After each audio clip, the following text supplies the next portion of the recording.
Seja bem-vindo à live da superação. Você sabe que desde o início do isolamento, eu estou transmitindo ao vivo todos os dias, sempre com algum convidado especialíssimo como você. Essa crise pegou como meteoro um monte de gente, né? Caiu como um meteoro em cima das empresas, da sociedade, de todo mundo. Eu mesmo estava produzindo desde o início do ano uma série no YouTube chamada 300 Dias para o Sucesso. E aí não fazia mais sentido. Eu acompanhei. E fui para o lançamento, inclusive. Viu? E aí não fazia mais sentido. Tive que fazer uma pausa nos 300 dias e substituir para cá. Agora é a live da superação de forma mais artesanal, já que eu não posso contar com equipe para editar, para gravar. Mas eu quero saber... E-Talent, uma grande jornada de sucesso no apoio às empresas, no desenvolvimento das pessoas. Hoje tem 50 e tantos colaboradores. Como é que está esse momento para o negócio de vocês, para depois a gente seguir falando de liderança, como liderar nesses momentos turbulentos? Na realidade é o seguinte, eu acho que a gente, todo mundo, né, no Brasil e no mundo, eu acho que está vivendo o que está se chamando o novo normal, né?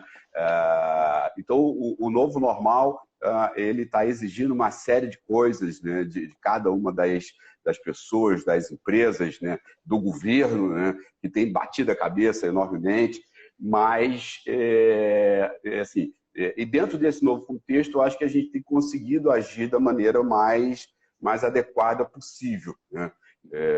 Então, essa é que é a grande realidade. Eu acho que no primeiro momento a gente imaginou que era uma corrida de 100 metros rasos, e agora a gente está vendo que, na realidade, é uma corrida de longa duração. Não sei se 1.000, 5.000, meia maratona ou uma maratona inteira, mas essa que é a grande verdade. Mas vocês estão trabalhando? O pessoal está em home office? Como é que está nesse momento?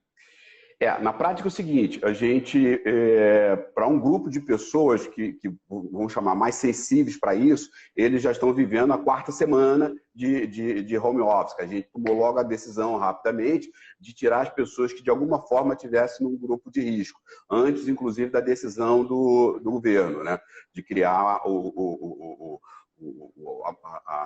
a parada, né, horizontal, o isolamento horizontal para todo mundo.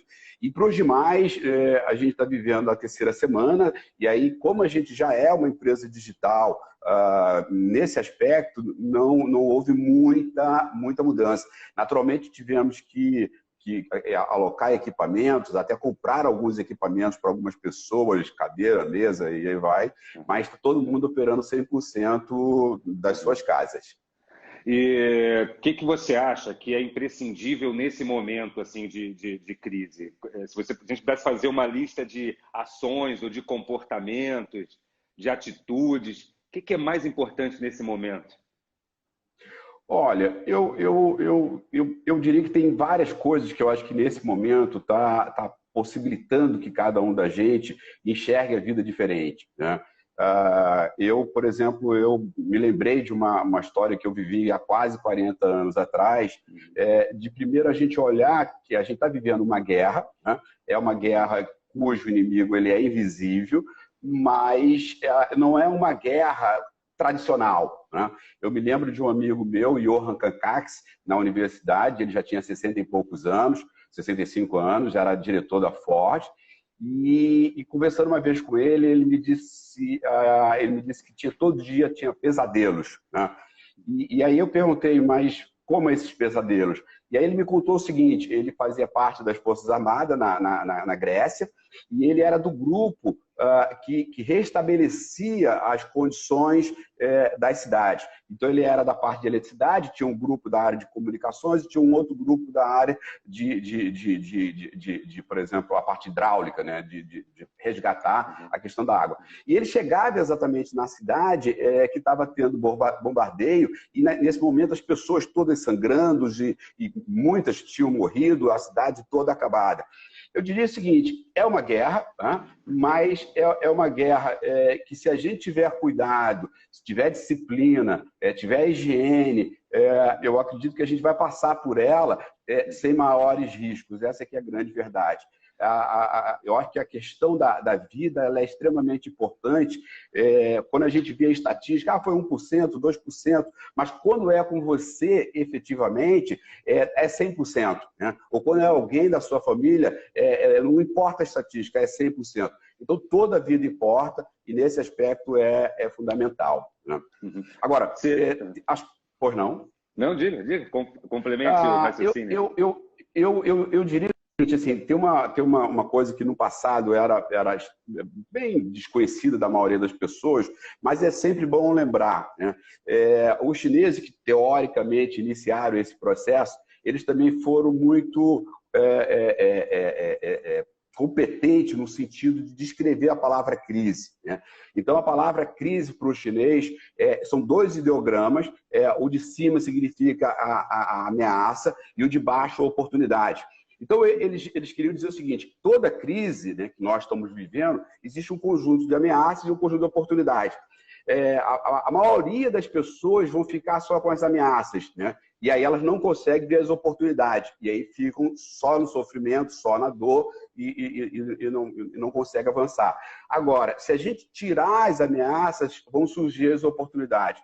E eu acho que as oportunidades, seja de aprendizado pessoal, seja de desenvolvimento, seja de crescimento, até de crescimento empresarial, ele existe. Né? E aí eu queria finalizar essa sua pergunta, né, colocando o seguinte: no Templo de Delfos, né, há 3 mil anos atrás, foi descoberto lá no escrito, né, que dizia: homem, conheça-te a ti mesmo. E aí essa coisa da gente se conhecer a si próprio, porque a gente está tão ligado com as questões externas.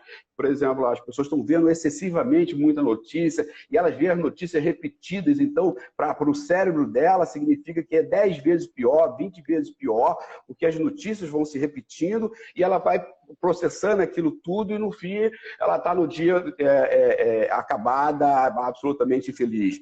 E eu acho que nesse momento é um momento da gente olhar para um terceiro olho, né? Que é o olho que permite a gente olhar para dentro de si. Né? Então, o autoconhecimento, o autodesenvolvimento, a olhar a nossa natureza, o que a gente tem de melhor, talvez a gente esteja num momento único na vida. Né? Acho que, no fundo, por mais que todo mundo esteja trabalhando, mas foram eliminados deslocamentos, foram eliminados uma série de outras questões, foram eliminados talvez até algumas fantasias e momentos, vamos chamar, com outras relações, com outras pessoas. Então, está no momento de muito se viver o dentro de si, se olhar para dentro de si. Então, acho que nesse aspecto é uma oportunidade única. A gente está num feriado religioso hoje, né? Sexta-feira Santa, que representa para os cristãos algo muito importante, né? Domingo de Páscoa é a data mais importante para o mundo cristão. E esses dias, por conta dessa semana, eu fui ler um pouco mais sobre o cristianismo, sobre a época que Jesus viveu. E há estudos, há relatos que dizem que a estimativa de vida, a expectativa de vida naquela época era de 25 anos por conta de um negócio chamado lepra. Né? Você andava pela esquina, tinha lepra. Né? Deve ter sido bastante feio aquela situação de 2000 anos atrás. Mas um atributo que a gente pode perceber no personagem histórico Jesus, no personagem religioso Jesus e nos seus discípulos e apóstolos, as pessoas que acreditavam naqueles conceitos e que acreditam até hoje, é a coragem. Né? Perfeito. Porque é coragem de ir para a rua, coragem de continuar, coragem de persistir em prol de um objetivo. Então a gente vê de um lado um campo das pessoas com muito medo, com muitas incertezas para o amanhã, mas essas pessoas precisam entender que a coragem é que vai fazer a diferença, a coragem de seguir adiante. Você acha que esse é o ingrediente necessário? A coragem para encarar de peito aberto o que pode vir aí, o que pode acontecer? Eu não tenho a menor dúvida, Diego, que você está colocando absolutamente verdade. Né? Se a gente lembrar direitinho, se a gente pensar um pouco, a gente vai ver o seguinte, que a gente é fruto de todas essas gerações que viveram adversidades absolutamente incríveis. Eu até diria que assim, seria ideal que o corona não tivesse chegado, mas ele chegou num determinado momento que ele está possibilitando que, por exemplo, eu e você e, eventualmente, milhares de pessoas, por exemplo, nos assistam. Essa é uma realidade que nós temos hoje que não tínhamos há 10 anos atrás, muito menos há 20 ou 30 ou 40 anos atrás. Há 40 anos atrás, talvez tudo isso estivesse ocorrendo e a gente sequer tivesse a oportunidade de saber que essas coisas estariam ocorrendo e vivendo. Então, a coragem, eu acho que é um elemento fundamental. E aí, veja, quando você cita a questão nessa época, a idade média era de 25 anos, a gente não precisa ir muito longe, porque em 1800 a expectativa de vida era de 30 anos, ou seja, a gente está falando de 200 anos atrás, a expectativa era de vida era de 35 anos. E aí o seguinte, supostamente a gente está na Terra há 150 mil anos, né? Então levamos 150 mil anos, e isso ocorreu exatamente no ano de 1800, ter chegado à população de 1 bilhão de pessoas, né? Ou seja, o primeiro momento que a Terra teve a 1 bilhão de pessoas foi no ano de 1800, e a expectativa de vida era de 35 anos. 100 anos depois, ou seja, 1900, essa expectativa ela sobe só 2 anos. Então, ela sai de 35 para 37, ou seja, praticamente nada. Um século se passou aí. Mas, incrivelmente, e aí em 1900 a gente forma um segundo bilhão de pessoas. De 1900 para cá, ou seja, 120 anos, saímos de 2 bilhões para quase 8 bilhões de pessoas e a expectativa de vida está chegando a 80 anos, né? E por incrível que pareça, nesse caso, o Covid está sendo muito perverso exatamente com as pessoas com a maior faixa etária, né? Que é o caso da Itália, que mais de 80% ou 85% das pessoas que faleceram tinham acima de 81 anos de idade. Agora, mas a gente está vivendo um mundo maravilhoso, um mundo absolutamente incrível, um mundo de absolutamente oportunidade, onde a gente tem hoje o presente, né? Ou seja, o presente no sentido de receber um presente, de viver o dobro do que os nossos antepassados viveram e viver bem. Certo? Essa que é a grande verdade. E a gente tem tido a coragem de mudar, de crescer, de inovar, como a gente, nesse momento de Covid, eu acho que muitas empresas e muitas pessoas vão mudar, vamos chamar assim, graças ao Covid. Eu acho que ninguém vai sair ileso. Nem mesmo as empresas e setores que estão surfando na onda do Covid, né? Existem, sim, empresas faturando mais do que em outros momentos, do que a normalidade. Estou falando de supermercados, distribuidores de alimentos, agronegócio, distribuidores de produtos hospitalares, fabricantes de álcool em gel, todo mundo surfando aí, né? Mas todos fabricantes de máscara, de papel higiênico, né? Papel higiênico, as pessoas comprando papel higiênico para passar essa crise, né? É incrível. Você vê que coisa. Eu acho que ninguém vai sair ileso e a gente precisa, desde já, se preparar para essa transformação. A transformação que nós, seres humanos, vamos passar, estamos passando, e a transformação que as empresas vão passar. Ninguém será... Acho que nada será como antes. Até uma música de Milton Nascimento, né? Clube da Esquina. Tem um monte de gente mandando perguntas aqui embaixo sobre liderança. Só você escrever nessa caixa de perguntas aqui, onde tem um pontinho de interrogação. Olha aqui o Bino, que está participando comigo por muitas vezes aqui nas lives da superação. Ó, ele disse assim: o excesso de péssimas notícias e informações pode gerar mais estresse do que o fato em si? Eu não tenho dúvida. Eu também não. Eu também não tenho. Eu, na realidade, eu tenho, no máximo, utilizado entre 15 a 30 minutos para me manter atualizado. Não estou utilizando mais do que isso. O resto é trabalhando 3 expedientes, desenvolvendo coisa, criando, falando com a minha equipe. Né? Então, isso é que para a gente tem sido fundamental. Né? Eu até pediria que as pessoas ou desligassem a TV, ou fosse para um filme, para uma novela, para uma série, e se desconectasse um pouco disso. Porque as notícias, as empresas que vendem notícias, elas querem manter a sua audiência, elas estão concorrendo entre si, e aí elas ficam renovando aquelas dores, aquele sofrimento, que em nada vai agregar valor para ninguém. Ou seja, 10, 15 minutos de informação por dia é o suficiente. Eu acho que é suficiente buscar as informações do que está acontecendo, mas não ficar nessa contagem maldita de mortos, né? Sim, Parecemos urubus atrás de corpos para contabilizar quantos corpos já foram. Perfeito. É claro que a gente deve ter paciência, perseverança, deve ter pensamento positivo também, mas deve desligar essa TV. Eu nunca pensei que fosse indicar o Big Brother para as pessoas. Sabe? Vai ver Big Brother. Muito bom, sabe? Muito bom. Deixa de lado a Covid e as desgraças da TV, absorver conteúdo novo, absorver algum conteúdo que a gente já tenha. Eu tenho recebido mensagens de gente que comprou meus livros há algum tempo atrás e não tinha lido, está lendo agora, então está trocando ideias comigo sobre os livros, então estou feliz também por isso. O Rafael Assunção, que é nosso amigo, está aqui na live com a gente, um abração aí para o Rafa. Ele gosta de chamar os pessimistas de cavaleiros do apocalipse, né? Perfeito. Eu achei um nome novo, eu até gravei um material para o meu programa de rádio a partir de segunda-feira falando dos catastrofistas, os caras que só veem catástrofes nas histórias, né? E aí eu faço um contraponto com aquele utopista, aquele cara que só vê o lado positivo das coisas, né? Aquele que acha que a gente vai surfar uma tsunami de oportunidades, custe o que custar. Eu acho que também não é nem uma coisa nem outra. A economia não vai voltar rapidamente, não vai. O nível de compra não será o mesmo por conta do desemprego, da desconfiança. Então, é tomar cuidado também com esses catastrofistas, né? Com esses caras que só veem tragédia.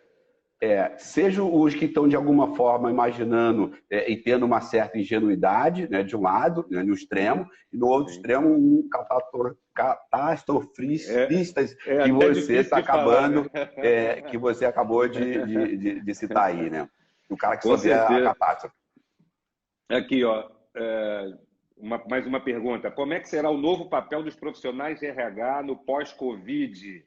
Especialmente te perguntam, provavelmente por ser um usuário, um conhecedor do e-talent, do produto que você desenvolveu para auxiliar os processos de seleção, para auxiliar o desenvolvimento das pessoas. Como é que você enxerga o RH no pós-Covid? Olha, talvez eu enxergue o RH no pós-Covid muito semelhante ao RH antes do Covid, mas que grande parte dos profissionais de RH não se veem dessa maneira, né? É o que se fala muito, por exemplo, do RH estratégico. Eu acho que o papel do RH ele tem que ser a área especialista em recursos humanos que dá suporte aos diversos gestores, né? Que dá suporte às diversas lideranças. E aí, nesse aspecto, eu acho que assim, um dos focos deveria trabalhar a questão de transformar o gestor, que é aquele cara mais preocupado com a burocracia, com os métodos, com os processos, com as normas. Isso é importante, né? Principalmente nesse momento de gestão à distância. Mas mais importante do que isso, ou tão importante quanto isso, é ele, de fato, liderar, né? E liderar significa, primeiro, conhecer a si próprio, né? Depois conhecer todos os seus liderados, depois chegar efetivamente junto, dar o exemplo, aquela figura de que faz o que eu mando, mas eu não faço, não faz o que eu faço. Isso assim não existe e já não existe há décadas, mas algumas pessoas insistem, né, nesse processo. Então eu acho que mais do que nunca o RH ele tem que liderar esse processo. Na minha opinião, o RH, nesse caso, ele vai ser cobrado pelo que fez, mas também vai ser muito cobrado, principalmente pelo que não fez, né? Então, por exemplo, neste momento, por mais que as pessoas estejam produtivas, elas estão, de alguma forma, perdidas. A maioria delas nunca tinham trabalhado de casa, a maioria delas não se conhece, a maioria delas não tem o instrumento suficiente.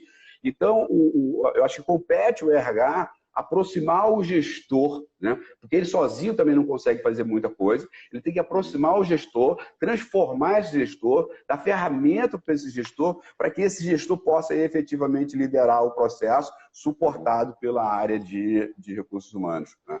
Então, eu acho que essa seria a minha visão. Eu penso que tem que tomar a iniciativa. Eu acho que o RH, e como todos os setores, mas aqui a pauta é o RH, né? Não pode ser mais aquele que só executa o que é pedido, só executa o que é solicitado. Eu Ele acho tem que que ir ele além. é o que eu penso, sabe? Tem que ajudar o time a produzir, ajudar o time de vendas a vender, ajudar o time administrativo a administrar, mas com atitude, né?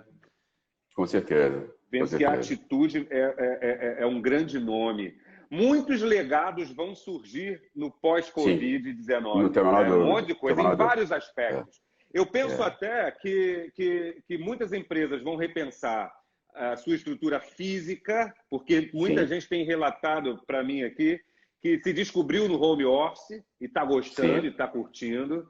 Eu penso que até a construção civil vai repensar as suas plantas. Eu estou me referindo aos novos imóveis que serão lançados no futuro para prever um home office, porque o brasileiro médio ele tem dificuldade de trabalhar no home office porque não tem um espacinho para isso. Mistura criança, papagaio, cachorro, um monte de legados, né, vão surgir no pós-Covid. E acho até que esse legado aqui, ó, numa pergunta que me fizeram agora, acho que é do Bino aqui, ó. Vocês acham que haverá mais negócios e serviços direcionados à terceira idade após essa crise? Eu acho que está dentro do grupo de legado isso aí também, né? Você acha que vai surgir novidades nesse aspecto? Eu acho que já estão surgindo na prática, né? Toda uma atenção, toda uma preocupação com o pessoal da terceira idade, eu não tenho a menor dúvida disso. Ou seja, e esse é um lugar que é interessante, exceto se a gente ficar no meio do caminho, né? Se a gente ficar no meio do caminho, mas todos nós chegaremos lá. E a cada dia a gente vai querer chegar com melhores condições, com melhores estrutura, com melhores serviços. Os países que estão mais adiantados nesse aspecto, você já vê isso, uma série de serviços sendo prestados, desde o ônibus, por exemplo, que desce à altura da pessoa, né? E ele já sobe sem ser aquelas grandes escadas, sem aquele grande processo, ou que já tem elevadores, pequenos elevadores que levam ela para aquele patamar, para que ela não precise subir escadas. Então, desde coisas como essa, a calçadas, a serviços, a toda uma produção, enfim, nesse aspecto. E aí é importante também a gente lembrar o seguinte, que foram exatamente essas crises ao longo da civilização humana que as grandes invenções, que os grandes inovações surgiram, né? Por pior que tenha sido, por exemplo, a gripe espanhola, ou a Primeira Guerra Mundial, a Segunda Guerra Mundial, mas elas deixaram um legado absolutamente incrível em termos de soluções, em termos de aceleração. Então, por exemplo, a mulher, o espaço da mulher na Segunda Guerra Mundial, ela cresceu enormemente. Por quê? Porque os homens tinham ido para a guerra e as fábricas pararam. E aí as mulheres ocuparam aquele espaço lá e nunca mais saíram. Essa que é a grande verdade, né? A gente lançou, por exemplo, uma pesquisa agora, onde 65% das pessoas da área de comunicação são mulheres, né? Então, assim, são possibilidades, espaços, crescimentos que surgem exatamente nesses momentos de crise e o Covid não vai ser diferente. Aí, mais uma aqui, ó, do Rafa, Assunção. Rafa, qual a primeira coisa que passou na cabeça de vocês quando houve a determinação da quarentena? Olha, essa pergunta ela é bastante interessante porque eu tinha imaginado, sendo bem sincero e até citando novamente, que a gente estava entrando numa corrida de 100 metros. Então, e isso é um processo natural, porque a primeira coisa que um ser humano faz quando você recebe uma informação impactante é negar, certo? Né? Então, o primeiro momento é negar. Depois você vai para uma outra situação de se ajustar um pouco àquela realidade e aí você vai vivendo outros ciclos a partir daí. Então, assim, a minha forma de negar foi dizer o seguinte: olha, galera, a gente fiquem tranquilos, fiquem bem, continuem suas ações, e o barco vai continuar a partir daí, assim, sem nenhuma grande alteração. Na segunda, isso na primeira semana. Na segunda semana, com os fatos novos, com uma série de informações. Por exemplo, alguns países já estão levando a quarentena para meados de maio, outros já estão levando, eventualmente, com a possibilidade para junho. O diretor dos Jogos Olímpicos já não confirma se os Jogos Olímpicos vão acontecer em 2021. Então, assim, você uma série de coisas vão acontecendo nesse aspecto. Na Itália, especificamente, aí agora falando, né? Então, a gente teve, eu acho que assim, o primeiro momento até foi de negar a necessidade de determinado tipo de preocupação, talvez com a própria higiene, com alguns cuidados, com usar uma máscara e vai. E aí, no segundo momento, você vai ajustando e vai. Na Itália, a gente fez um processo entre a primeira e a segunda semana muito grande. Eu tinha orientado a minha equipe e dizer o seguinte: olha, estamos de casa, mas vamos manter a agenda de todo mundo e todo o processo. E aí depois a gente viu o seguinte, que não era possível, a gente tinha que pensar de maneira diferente. E a gente criou, na verdade, 5 frentes, né, para tocar essas coisas. Então, por exemplo, junto aos colaboradores, né, a gente tentar resguardar primeiro a vida de cada um deles, ampliar a nossa comunicação com eles e, fundamentalmente, dizer e combinar com cada um deles que a gente não deixaria ninguém para trás. Então, por exemplo, esse foi assim, ninguém seria deixado para trás nesse processo. Então, essa foi a primeira ação. Depois, com o cliente, né? Aí a gente teve um conjunto de ações também, que foi principalmente ouvir esse cliente. Ouvir esse cliente, saber do seu sentimento, das suas frustrações, das suas dificuldades, e dar o maior suporte possível. O terceiro grupo foi trabalhar a questão dos fornecedores, né? Então, a gente gerenciou todos os fornecedores, diminuiu tudo que a gente poderia diminuir, renegociamos, repactuamos determinadas situações para que a gente pudesse gerar um fluxo de caixa bastante razoável, bastante que desse oxigenação e que a gente pudesse viver esse ciclo, né? Com parceiros, por exemplo, como você, talvez a gente numa situação normal não tivesse vivendo essa live, né? Então a gente teve assim, um conjunto de parceiros que chegaram mais próximo, que estão lançando produtos em parcerias com a gente, então isso foi muito acelerado.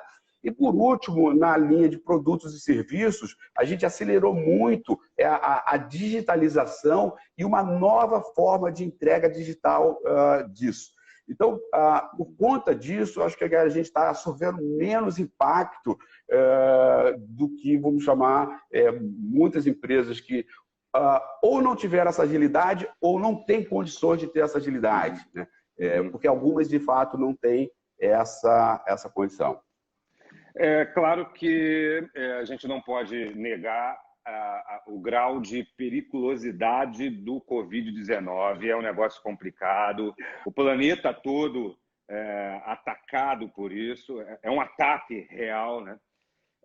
Mas eu queria te ouvir com essa seguinte questão. Esses dias falaram aqui na live que a quantidade de homicídios que acontecem no Brasil todos os dias é infinitamente maior do que o que talvez a gente venha a sofrer com o Covid-19. Sim. Falam aqui, acabei de procurar na internet aqui agora, estou falando de 35 mil mortes por ano por homicídio no Brasil. E todos os anos. Hoje deve estar acontecendo muito. Você não acha que há um certo grau de desespero e de histeria por conta dessa doença terrível? O que você acha sobre isso? Olha, isso é muito, muito sensível, né? Muito crítico de você falar, porque algumas pessoas que pensam de maneira diferente, talvez da sua colocação e da minha colocação, elas vão ficar extremamente impactadas e chateadas. Mas você está trazendo um fato extremamente importante. Veja, homicídios na casa de 30 mil, 40 mil. Acidente de trânsito e acidente de maneira geral é na casa de 60 mil todos os anos. O ano passado morreram só de gripe normal 1.050 50 pessoas, gripe normal, né? Eu não estou falando de HN1, eu não estou falando de gripe suína, eu estou falando de gripe normal. No país continua morrendo gente de tuberculose, continua morrendo gente de pneumonia, continua gente morrendo de câncer, de AIDS e de todas as formas possíveis e imagináveis, né? Então, na verdade, assim, quando você olha, às vezes, nessa perspectiva, às vezes você até imagina, cara, talvez esteja tendo um excesso, né? Eu quero crer que esse excesso seja extremamente justificável, né? Assim, sendo bem sincero, aí não falando como um especialista, né? Mas que ela seja extremamente justificável, mas, por exemplo, a Organização Mundial do Comércio já estima uma queda mundial de mais de 30%, né, no comércio mundial. E isso vai ter um impacto muito grande.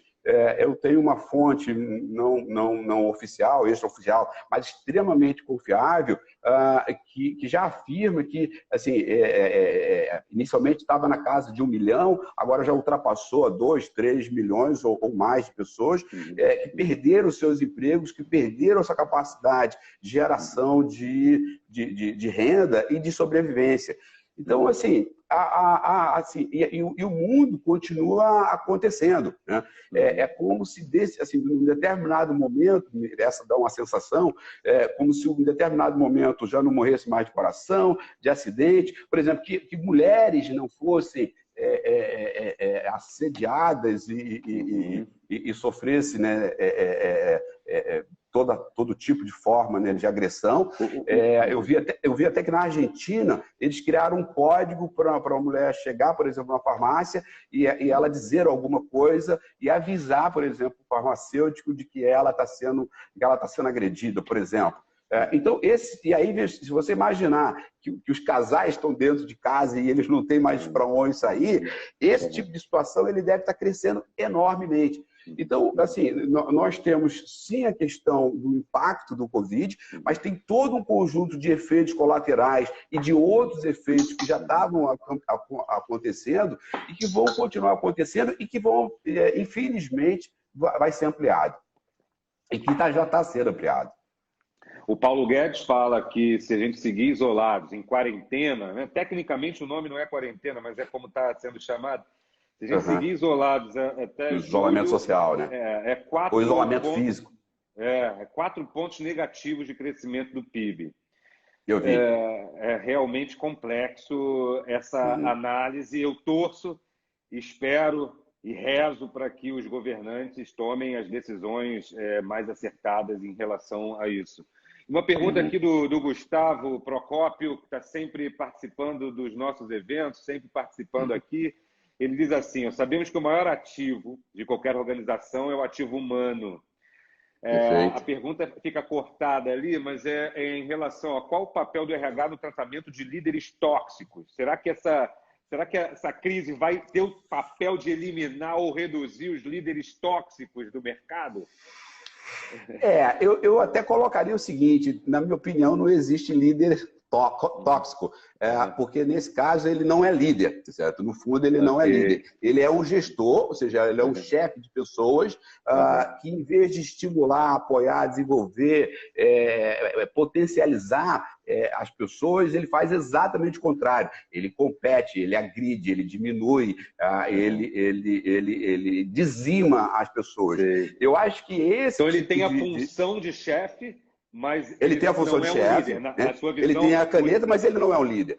O líder, ele em princípio, é aquela pessoa que gera sinergia, empatia, envolvimento, engrandecimento, crescimento, que dá o exemplo. Esse é o líder, certo? Né? Quando aí eu vejo o seguinte: ele é chefe, ok. Ele é um gestor, ok. Mas não é líder. Então, vamos separar essa coisa aqui. Então, liderança... E aí vem o seguinte, não é o RH que compete demitir, porque esse é um erro que se comete muito, porque nem compete, por exemplo, o RH recrutar, nem selecionar, nem treinar, nem desenvolver. Compete o RH apoiar, suportar para que esses processos ocorram, principalmente através das lideranças. Então, isso é que é fundamental. E se o indivíduo ele não tinha esse papel no passado, agora, pós-Covid, é que ele não deve ter mesmo. Então, ele deve ser eliminado, extirpado da organização. Então, para ficar claro, na sua opinião, a liderança é mais um comportamento, é uma atitude, é um estado de espírito e não um cargo, e não uma posição. Sim, sim. Um cara pode ser chefe, mas de longe ele não é líder. E às vezes você até tem lideranças informais que não têm a caneta, mas que exercem um papel importante de liderança. Eu tenho a impressão, e tenho observado, que as primeiras empresas a sucumbirem nesse momento de crise são aquelas chefiadas por gente com esse padrão antigo, com esse padrão obsoleto de apenas mandar que façam as coisas, não joga junto. Sim. Tem até uma empresa que está fechada nesse momento, eles resolveram fechar a operação para retomar mais à frente. E estou recordando aqui, até o estereótipo do líder tóxico, ela tem lá. Sabe? Tanto nos gestos da pessoa quanto na postura mesmo, aquele sujeito barrigudão, sabe? Que manda todo mundo fazer as coisas, que oprime as pessoas. Então, isso tende a cair por terra no pós-Covid-19, né? Esse tipo de comportamento, porque as empresas e o mercado não vai tolerar mais gente assim. Acho que a crise vai expurgar essas pessoas de alguma forma, porque no pós-Covid nós todos seremos mais seletivos com tudo. Você acredita nisso também? Olha, nesse aspecto eu entendo o seguinte, você vai ter uma situação, acho que de imediato, aquela pessoa que passou 1 mês, 2 meses, 3 meses desempregado e que ele está absolutamente sem oxigênio, sem capacidade financeira, ele vai se sujeitar a pegar o primeiro emprego que apareça na frente dele. Né? Porque na questão, nesse caso, um pós-guerra, nesse caso, meu amigo, né, você come o que tiver, você bebe o que for possível e você se veste da maneira que for possível. Então, eu acho que nesse aspecto vai ter vamos chamar talvez uma queda de um empobrecimento aí. Mas eu entendo que, por exemplo, se cada uma das pessoas que está ouvindo você, que está fazendo todo esse esforço de superação, ele olhe para si, ele trabalhe o autoconhecimento, ele consiga identificar a sua natureza, né? Ele vai poder... aí veja, a gente tem um conceito que a gente entende como muito importante, que é o seguinte... todo indivíduo, né, e toda organização, ela só está ali para fazer uma coisa, gerar resultados. Para você gerar resultados, são necessários que o indivíduo, né, ele tenha o que a gente chama de atitudes de alta performance. Então, veja, o indivíduo de atitude de alta performance, ele é capaz de gerar resultado. O indivíduo de atitude de baixa performance, ele é incapaz de gerar resultados. Isso é um fato. Agora, e a terceira pergunta o que faz com que o indivíduo tenha atitude de alta performance? Para que ele tenha atitude de alta performance, a gente entende que tem um conjunto de elementos, e um deles importante é estar saudável, por exemplo, né? Ter uma perspectiva positiva, não ter medo, mas tem 3 elementos que a gente considera fundamentais. Primeiro, qual é o nível de conhecimentos que o indivíduo tem por exercício daquele cargo, daquela atividade? Então, quanto mais conhecimento ele tiver, melhor é. Mas não é só conhecimento, porque se ele tiver só conhecimento, o conhecimento pelo conhecimento não leva ninguém a canto nenhum. Ele precisa ter um segundo elemento importante nesse processo, que é o grau de habilidade. Ele tem que pegar aquele conhecimento que está no nível cognitivo e transformar em ação. E quanto mais ele pratica, mais ele se torna melhor naquilo que ele faz. Né? Agora, e o terceiro elemento desse processo é o autoconhecimento, ele identificar qual é a natureza comportamental dele. Né? E aí você conhece que a gente trabalha com um conceito, né, chamado DISC, que identifica 4 grandes comportamentos do indivíduo. São as pessoas dominantes, as influentes, as estáveis e as conformes. Então, cada cargo ele vai exigir um patamar de dominância, que é ser direto, agressivo, desbravador, ou de influência, que é ser persuasivo, empático, voltado para as pessoas, ou ser estável, estruturados, organizados, e, por último, de ser conforme, preciso, detalhista, minucioso. Então, veja o seguinte, quando eu me conheço, conheço a minha natureza, sei o que eu gosto de fazer, eu tendo a estudar mais e praticar mais. Se eu me conheço, estudo mais e pratico mais, eu vou gerar melhores resultados, ok? A outra possibilidade é, eu não me conheço. Né? Na medida que eu não me conheço, eu termino me deixando trabalhar num ambiente que, por exemplo, seja tóxico para mim, mesmo que a organização não seja. Entendeu? Porque se a organização já é tóxica, aí ferrou. Só tem um jeito, meu amigo, é você ir embora. Mas você pode estar dentro de uma organização que não é tóxica, mas você está produzindo toxina para o seu organismo. Quando é que isso acontece? Quando você faz alguma coisa contra a sua natureza. Então, aquele vendedor, por exemplo, na sua área que é forte do seu negócio, é voltado para vendas. Se eu trabalho numa venda que exige uma capacidade de persuasão, de empatia, de relacionamento, ou eu tenho essa característica, ou eu me esforço excessivamente para tê-la e no final do dia eu estou arrasado. Por outro lado, existe vendedores, por exemplo, em áreas químicas, por exemplo, que o vendedor ele não tem que ter nenhuma persuasão, empatia, relacionamento, ele tem que ter o básico aqui. Mas ele tem que ser um cara extremamente profundo, detalhista e minucioso. Então, nesse aspecto, ele tem que saber o seguinte, o que o cargo dele exige dele. Né? Então, quando ele consegue juntar esses três elementos, funciona como se fosse paz, né? As hélices de uma turbina, de um avião, e aí ele decola. Ou seja, ele tem conhecimentos adequados, comportamentos adequados, habilidades adequadas. Aí ele, consequentemente, vai ter a atitude adequada e vai gerar resultado. Não ter o conhecimento, não ter o comportamento, não ter a habilidade, ele também vai ter atitude, só que de baixa performance ou de péssima performance. E aí, consequentemente, ele não gera resultado. Além de estar produzindo toxina para o seu organismo, né? E para a própria organização, e mais, para a própria família dele. Porque uma coisa é você chegar, um pai que chega feliz em casa e diga, tive mais um dia maravilhoso de trabalho. A outra coisa é você chegar em casa, já deu um chute no seu cachorro, brigou com o seu filho, diz que odeia o seu trabalho, o seu filho vai olhar para aquilo e vai dizer, opa, né? Então, na realidade, em vez de ele criar um ciclo de crescimento, desenvolvimento e evolução, ele cria um ciclo de toxinas e vamos chamar, de pobreza e não desenvolvimento. Que aula! Isso aí é Jorge Marques, Retalent na veia, desenvolvimento na veia. Vou botar mais uma pergunta aqui na tela. Ó. A Retalent hoje está preparada para as demandas de desenvolvimento em EAD? A pergunta vem lá de Curitiba.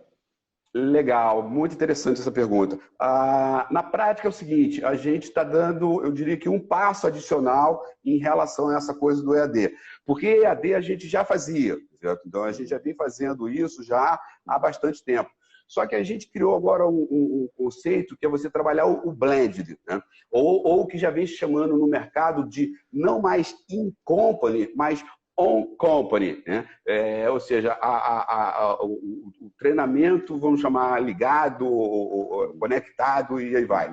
E aí o que nós fizemos? Na verdade, a gente melhorou os nossos conteúdos e a nossa plataforma de EAD. Então, a gente está oferecendo esses conteúdos muito mais estruturados e estamos trabalhando fortemente nisso.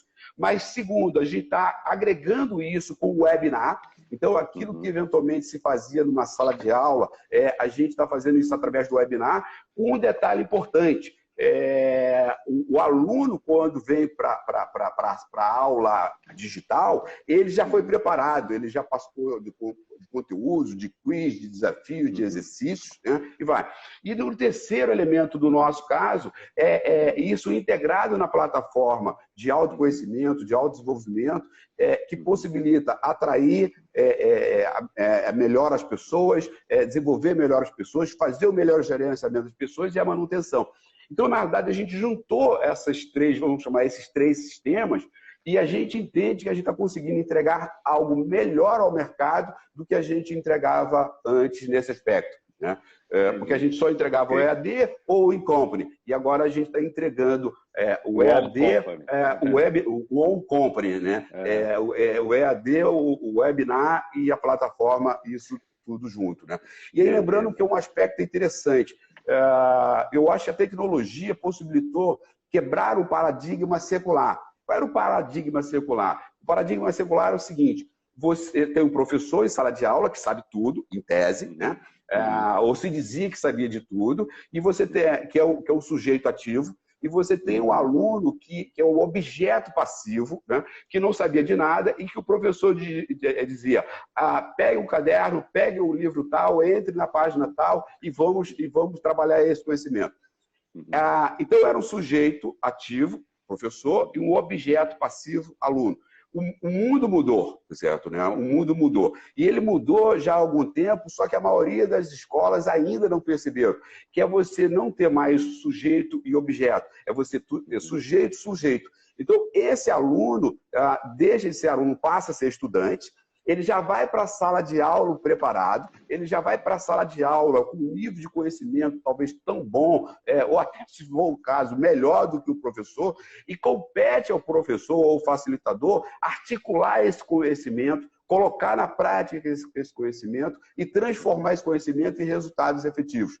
Então, a gente tem uma geração muito grande de pessoas que até trabalharam muito fortemente o que a gente chama de cubo de competência, o eixo do conhecimento, mas não trabalham o comportamento e não trabalham as habilidades. E o que a gente vem propondo já há quase uma década, ou mais de uma década, na verdade, bem mais do que uma década, mas há uma década com instrumentos digitais, que a gente entendeu que há 10 anos atrás a gente tinha condições de fazer isso de maneira estruturada, é propor uma relação nova entre sujeito, professor, e sujeito estudante, não mais aluno. Né? Então, é um mundo diferente, é um mundo novo. E sim, a resposta é que estamos muito preparados e trabalhando assim, a cada dia para oferecer melhor. Para a gente seguir o nosso rumo aqui, ó, na sua opinião, quais serão os principais impactos da maneira de fazer negócios no pós-Covid-19? Eu tenho um monte de argumentos a respeito desse novo amanhã, mas eu quero te ouvir, saber o que você pensa nisso. Você acha que muda a relação de consumo, a transação entre empresas, ou não? A gente vai voltar a algum nível de normalidade anterior? Olha, isso que está se chamando um novo normal, na minha opinião, e aí nesse aspecto, eu acho que essa resposta você pode dar seguramente melhor do que eu, mas assim, eu acho que o novo normal, o que ele fez, na minha opinião?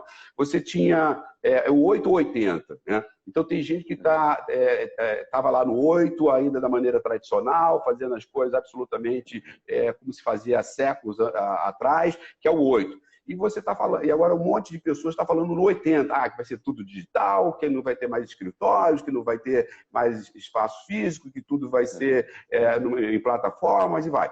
Eu não acredito assim, eu não gosto nem do 8 e nem gosto do 80.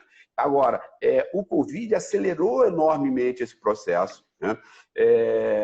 E seguramente grande parte das empresas vão sair do 8 e vão para o 40, para o 50, para o 60.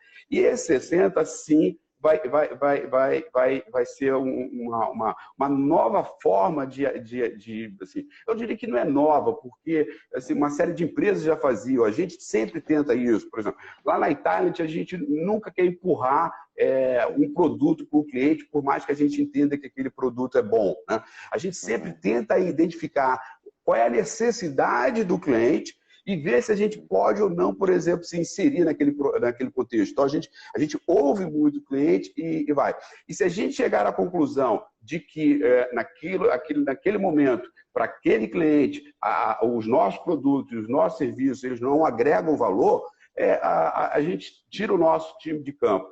Então, assim, eu entendo que assim, não é uma nova forma, mas vai ser muito mais intenso, né? Então, as pessoas vão ser, sim, mais seletivas, assim, elas serão mais digitais, sim, elas serão mais, elas estarão mais próximas daquelas pessoas e das empresas mais sérias, né? Sim, os oportunistas, eu acho que vai perder muito espaço, né? Então, você sim tem uma transformação muito grande. Mas eu sinceramente, eu não vejo uma transformação 100%. O mundo vai ser absolutamente brand new. Não, eu não acredito nisso. Eu consigo enxergar algumas mudanças no comportamento nas relações de consumo, nos contratos. Eu penso que as pessoas ficarão mais reticentes em assinar contratos longos, com altas multas, né? Eu penso que a burocracia vai ser reduzida, pelo menos assim espero, na mente das pessoas, das empresas e dos governos.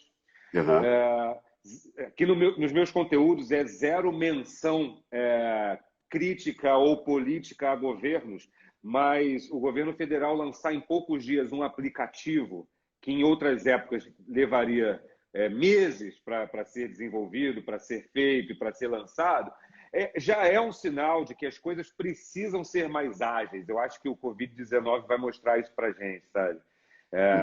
Vai ter uma reformulação também por esse aspecto. Agora, só mais um ponto oportuno. Antes do Covid, havia muito debate sobre o que chamam de uberização do trabalho, né? Que é a autonomia chegando com força. A CLT teve alguma flexibilização. A gente viu aí uma profusão de MEIs sendo contratados, sendo viabilizados. Você acha que é irreversível? Você acha que essa uberização, que durante essa crise tem salvado muita gente da fome, porque é importante dizer isso, que os entregadores de iFood, de Uber Eats e tal, os uberistas estão levando comida para casa num momento que não teria emprego. Você acha que a gente vai aumentar essa uberização, essa relação de trabalho no Brasil será ainda mais flexibilizada? Olha, na realidade, eu espero que sim e desejo que sim. Né? Porque, por exemplo, no caso da CLT, que foi uma coisa construída, né, na década de 40, e tinha todo um contexto de sociedade naquela época, você tinha um tipo de trabalhador naquela época que precisava, e que ainda tem, porque, veja, por exemplo, na área do agronegócio, em áreas mais carentes, onde o nível de escolaridade das pessoas ele é extremamente baixo, então você enganar um pobre coitado assim é muito fácil, né? Então, eu acho que essas pessoas em determinados tipos de atividades, elas precisam e devem ser protegidas. Agora, por outro lado, você, por exemplo, você contrata uma pessoa de nível superior, com experiência, no nível ou de vendas, por exemplo, com escolaridade, e você é obrigado a regir por uma lei que é extremamente antiquada e extremamente retrógrada. Eu acho que é uma perversão para o indivíduo e para a empresa, né? Então, eu entendo que as novas relações, não para todos, novamente, eu entendo que o Estado ele está aí para proteger aqueles mais sensíveis, aqueles menos favorecidos, aqueles que têm menos formação. Mas, na maioria dos casos hoje no Brasil e no nível de tecnologia que a gente também já se encontra, eu entendo que as relações deveriam ser completamente diferentes e deveria ser aquilo que foi negociado, por exemplo, entre eu e você. Porque, veja, se você fecha uma negociação comigo e eu assino um documento de uma página com as principais regras, é essas regras que têm que funcionar e acabou, né? Então, assim, é isso que eu espero que melhore. E eu espero que, nesse aspecto, o Covid nos deixe esse legado, que acelere mais ainda essa condição. Nessa nossa reta final aqui, ó, você vê como quando o papo é incrível, o tempo passa rápido, né? Rápido. Espero que sim. Em 4 minutos a gente vai ter a nossa conexão derrubada, porque o Instagram permite 1 hora de live. Então, nessa reta final, eu quero tocar num outro ponto que também vejo como um divisor de águas nas relações de trabalho, nas minhas relações com o trabalho, na relação das pessoas com os seus trabalhos, que é um legado do Covid-19, que é gostar mais do que se faz, ter mais empatia com as pessoas e curtir mais o que está fazendo. Eu acho que esse isolamento forçado deve estar proporcionando muita reflexão nas pessoas, de trabalho, para impulsionar para que trabalhem com o que gostam, para que tenham satisfação naquilo e que o trabalho não seja apenas mais um fardo, né, a ser levado. Você concorda com essa visão? Curtiu o que faz? Olha, eu até agradeço pela pergunta, porque ela tem tudo a ver com o nosso negócio. E eu diria para você o seguinte, você até começou, né, falando que tem uma série de pessoas felizes com esse novo contexto de trabalho, de forma de ver. Novamente, se a gente pegar os 4 fatores, por exemplo, e dividir ele em 2 grupos, por exemplo, aquelas pessoas, por exemplo, mais dominantes e mais influentes, né?